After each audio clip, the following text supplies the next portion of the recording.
ஒன்று தெசலோனிக்கேயர் 5ஆம் அதிகாரம் வசனங்கள் 9-24. தேவன் நம்மை கோபாக்கினைக்கென்று நியமிக்காமல் நம்முடைய கர்த்தராகிய இயேசு கிறிஸ்து மூலமாய் இரட்சிப்படைவதற்கென்று நியமித்தார். நாம் விழித்திருப்பவர்கள் ஆனாலும் நித்திரை அடைந்தவர்கள் ஆனாலும் தம்முடனே கூட நாம் ஏகமாய் பிழைத்திருக்கும்படி அவர் நமக்காக மரித்தாரே. ஆகையால் நீங்கள் செய்து வருகிறபடியே ஒருவரை ஒருவர் தேற்றி ஒருவருக்கொருவர் பக்தி விருத்தி உண்டாகும்படி செய்யுங்கள். அன்றியும் சகோதரரே, உங்களுக்குள்ளே பிரயாசப்பட்டு கர்த்தருக்குள் உங்களை விசாரணை செய்கிறவர்களாயிருந்து உங்களுக்கு புத்தி சொல்லுகிறவர்களை நீங்கள் மதித்து அவர்களுடைய கிரியைகள் நிமித்தம் அவர்களை மிகவும் அன்பாய் எண்ணிக்கொள்ளும்படி உங்களை வேண்டிக் கொள்ளுகிறோம். உங்களுக்குள்ளே சமாதானமாயிருங்கள்.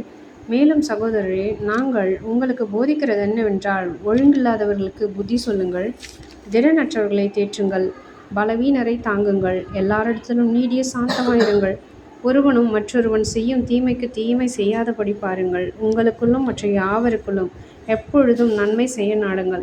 எப்பொழுதும் சந்தோஷமாயிருங்கள். இடைவிடாமல் ஜெபம் பண்ணுங்கள். எல்லாவற்றிலேயும் ஸ்தோத்திரம் செய்யுங்கள்.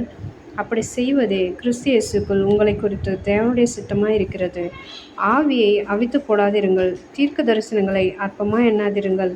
எல்லாவற்றையும் சோதித்து பார்த்து நலமானதை பிடித்து கொள்ளுங்கள். பொல்லாங்காய் தோன்றுகின்ற எல்லாவற்றையும் விட்டு விலகுங்கள். சமாதானத்தின் தேவன் தாமே உங்களை முற்றிலும் பரிசுத்தமாக்குவாராக. உங்கள் ஆவி, ஆத்துமா, சரீரம் முழுவதும் நம்முடைய கர்த்தராகிய இயேசு கிறிஸ்து வரும்போது குற்றமற்றதாய் இருக்கும்படி காக்கப்படுவதாக. உங்களை அழைக்கிறவர் உண்மையுள்ளவர். அவர் அப்படியே செய்வார். ஆமென்.